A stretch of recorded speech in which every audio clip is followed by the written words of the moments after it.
ناظرین و سامعین، آج کی اس ویڈیو میں آپ صلی اللہ علیہ وسلم کی زندگی کے ایک بہت ہی خوبصورت واقعے کو بیان کرنے جا رہا ہوں جس نے امریکیوں اور اسرائیلیوں کو بہت زیادہ متاثر کیا اور انہوں نے دور حاضر میں اس کو استعمال کرتے ہوئے بہت زیادہ فائدہ اٹھایا اور وہ اس بات کو خود تسلیم کرتے ہیں جو کہ میں آپ کو آگے جا کر اس ویڈیو میں دکھاؤں گا۔ تو ناظرین و سامعین، آپ سے گزارش ہے کہ پلیز اس ویڈیو کو اینڈ تک لازمی دیکھیے گا کیونکہ آپ صلی اللہ علیہ وسلم کی زندگی کے اس خوبصورت واقعے سے مجھے اور آپ کو بہت کچھ سیکھنے کو ملے گا۔ ناظرین و سامعین، 1973 کی بات ہے، عربوں اور اسرائیلیوں کے درمیان جنگ چھڑنے کو تیار ہے۔ ایسے میں ایک امریکی سینیٹر ایک اہم کام کے سلسلے میں اسرائیل آیا۔ وہ اسلحہ کمیٹی کا سربراہ بھی تھا۔ اس سے فوراً اسرائیل کی وزیر اعظم گولڈا مائر کے پاس لے جایا گیا۔ گولڈا مائر نے ایک گھریلو عورت کی مانند سینیٹر کا استقبال کیا اور اسے اپنے کچن میں لے گئے۔ یہاں اس نے امریکی سینیٹر کو ایک چھوٹی سی ڈائننگ ٹیبل کے پاس کرسی پر بٹھا کر چولہے پر چائے کے لیے پانی رکھ دیا اور وہ خود بھی وہیں آ کر بیٹھ گیا۔ اس کے ساتھ اس نے ہتھیاروں، میزائلوں اور توپوں کا سودا شروع کر دیا۔ ابھی باؤتاؤ جاری تھا کہ اسے چائے پکنے کی خوشبو آئی۔ وہ خاموشی سے اٹھی اور چائے 2 پیالیوں میں ڈال لی۔ ایک پیالی سینیٹر کے سامنے رکھ دی اور دوسری گیٹ پر کھڑے امریکی گارڈ کو تھما دی۔ پھر دوبارہ میز پر آ کے بیٹھی اور امریکی سینیٹر سے مہو کلام ہوا۔ اس دوران گولڈا مائر اٹھی، پیالیاں سمیٹی اور انہیں دھو کر واپس سینیٹر کی طرف پلٹی اور بولی، مجھے یہ سودا منظور ہے، آپ تحریری معاہدے کے لیے اپنا سیکٹری میرے سیکٹری کے پاس بھجوا دیں۔ یاد رہے کہ اسرائیل اس وقت اقتصادی بحران کا شکار تھا، مگر گولڈا مائر نے کتنی سادگی سے اسرائیل کی تاریخ میں اسلحے کی خریداری کا اتنا بڑا سودا کر ڈالا۔ حیرت کی بات یہ ہے کہ خود اسرائیلی کابینہ نے اس بھاری سودے کو رد کر دیا۔ اس کا موقف تھا کہ اس خریداری کے بعد اسرائیلی قوم کو برسوں تک دن میں ایک وقت کھانے پر اکتفا کرنا پڑے۔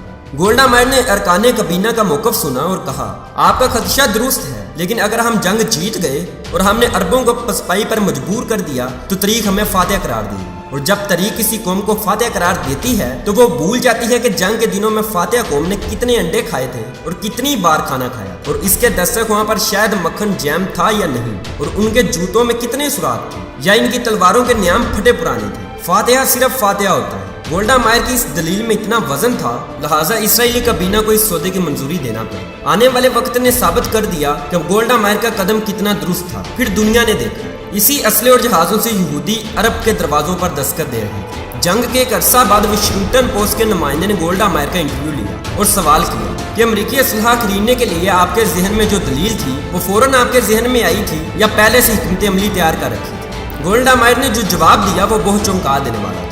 وہ بولی، میں نے یہ استدلال اپنے دشمنوں مسلمانوں کے نبی محمد صلی اللہ علیہ وسلم سے لیا تھا۔ میں جب طالبہ تھی تو مذہب کا موازنہ میرا پسندیدہ موضوع تھا۔ انہی دنوں میں نے محمد صلی اللہ علیہ وسلم کی سوانح حیات پڑھی۔ اس کتاب میں مصنف نے ایک جگہ لکھا تھا کہ جب محمد صلی اللہ علیہ وسلم کا وصال ہوا تو ان کے گھر میں اتنی رقم نہیں تھی کہ چراغ جلانے کے لیے تیل خریدا جا سکے، لہٰذا ان کی اہلیہ حضرت عائشہ صدیقہ رضی اللہ تعالیٰ عنہا نے ان کی ذرا گروی رکھ کر تیل خریدا۔ لیکن اس وقت بھی محمد صلی اللہ علیہ وسلم کے حجرے کی دیواروں پر 9 تلواریں لٹک رہی تھیں۔ میں نے جب یہ واقعہ پڑھا تو میں نے سوچا کہ دنیا میں کتنے لوگ ہوں گے جو مسلمانوں کی پہلی ریاست کی کمزوری، اقتصادی حالت کے بارے میں جانتے ہوں، لیکن مسلمان آدھی دنیا کے فاتح ہیں۔ یہ بات پوری دنیا جانتی ہے، لہٰذا میں نے فیصلہ کیا کہ اگر مجھے اور میری قوم کو برسوں تک بھوکا رہنا پڑے، پختہ مکانوں کی بجائے خیموں میں زندگی بسر کرنی پڑے، تو بھی اسلحہ خریدیں گے، خود کو مضبوط ثابت کریں گے اور فاتح کا اعزاز پائیں گے۔ گولڈا مائر نے اس حقیقت سے پردہ تو اٹھا لیا، مگر ساتھ ہی انٹرویو نگار سے درخواست کی